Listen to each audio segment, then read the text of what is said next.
आप सभी को मेरी ओर से और मेरे YouTube चैनल ओम TNT की ओर से सादर प्रणाम। आज आप लोग मेरे साथ दर्शन करेंगे और जानेंगे माता धारी देवी मंदिर के बारे में। शायद ही कोई ऐसा होगा जो माता धारी देवी मंदिर के बारे में नहीं जानता है। माता धारी देवी का मंदिर भारत के उत्तराखंड के गढ़वाल क्षेत्र में श्रीनगर और रुद्रप्रयाग के बीच अलकनंदा नदी के तट पर स्थित एक हिंदू मंदिर है। मंदिर में माता धारी देवी की मूर्ति के ऊपरी भाग की पूजा की जाती है जो वहां पर स्थित है, जबकि मूर्ति का निचला आधा हिस्सा काली मठ में स्थित है जहां उन्हें काली देवी के रूप में पूजा जाता है। माता धारी देवी का यह मंदिर माता काली को समर्पित है जो इस क्षेत्र में बहुत ज्यादा पूजनीय है, जो श्रीनगर से मात्र 9 किलोमीटर की दूरी पर स्थित कलियासोर में अलकनंदा नदी के ठीक बीच में स्थित है। और लोगों का यह मानना है कि माता धारी देवी की मूर्ति दिन में 3 बार अपना रूप बदलती है। सुबह के समय में एक छोटी कन्या का रूप होता है, दोपहर के वक्त एक नवयुवती का रूप होता है और शाम के वक्त माता धारी देवी एक बूढ़ी औरत के रूप में नजर आती है। पौराणिक कथाओं के अनुसार माता धारी देवी 7 भाई बहन थे जिनके माता पिता बचपन में ही चल बसे थे और माता धारी देवी का रंग बचपन से ही बहुत ज़्यादा काला होने के कारण माता धारी देवी के 6 भाई माता धारी देवी से बहुत ज़्यादा नफरत करते थे। और एक ज्योतिष के अनुसार माता धारी देवी के ग्रह अपने 6 भाइयों के लिए बहुत ज़्यादा शुभ नहीं थे।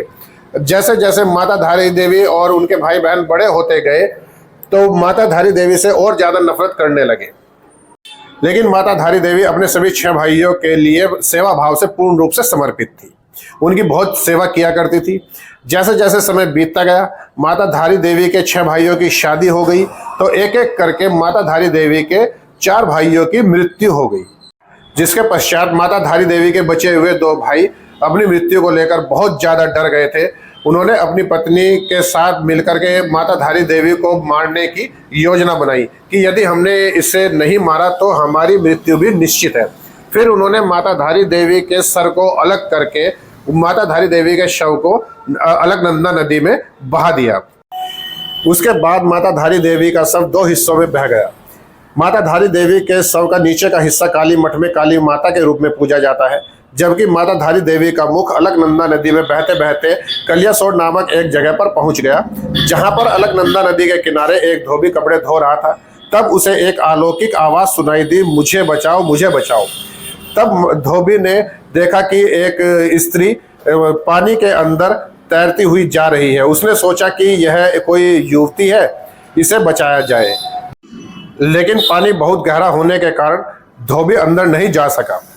तब माता धारी देवी के मुख से आवाज आई कि तुम चिंता मत करो, तुम इस नदी में जहां जहां पर भी पैर रखोगे वहां पर तुम्हारे पैरों के नीचे जमीन मैं बनाती चली जाऊंगी, क्योंकि इस वक्त मैं एक दिव्य रूप में हूं।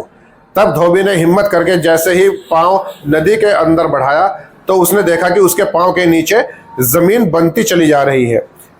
फिर जैसे ही धोबी ने उस युवती को बचाने के लिए पानी से बाहर खींचा तो धोबी चौंक कर डर गया। फिर माता धारी देवी के मुख से आवाज आई कि तुम्हें डरने की कोई आवश्यकता नहीं है, तुम मुझे किसी एक अच्छे स्थान पर स्थापित कर दो।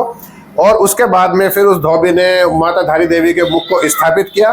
फिर वहाँ के स्थानीय लोग माता धारी देवी की पूजा करने लगे और माता धारी देवी ने आशीर्वाद दिया कि इस क्षेत्र की और चारों धामों की रक्षा आज से मैं करूंगी। तब से माता धारी देवी को 4 धामों की रक्षक भी कहा जाता है। और ऐसा माना जाता है कि उत्तराखंड में हाइडल पावर प्रोजेक्ट के चलते जब माता धारी देवी की प्रतिमा को 16 जून 2013 की शाम को हटाया गया था, तब प्रतिमा जैसे ही हटाई गई उसके कुछ ही घंटों के बाद केदारनाथ में जो तबाही का मंजर देखने को मिला उसे कौन नहीं जानता है। और पुजारियों की माने तो मंदिर में मां धारी देवी की प्रतिमा द्वापर युग से ही स्थापित है, जिसके पश्चात माता धारी देवी से समय याचना करने के बाद माता धारी देवी के मुख को पुनः वहीं पर स्थापित किया गया। और आज भी माता धारी देवी को चारों धामों की रक्षक के रूप में पूजा जाता है। अगर आपको जानकारी अच्छी लगी हो तो आप लाइक कीजिएगा, शेयर कीजिएगा और मेरे इस चैनल को सब्सक्राइब जरूर कर दीजिएगा। धन्यवाद।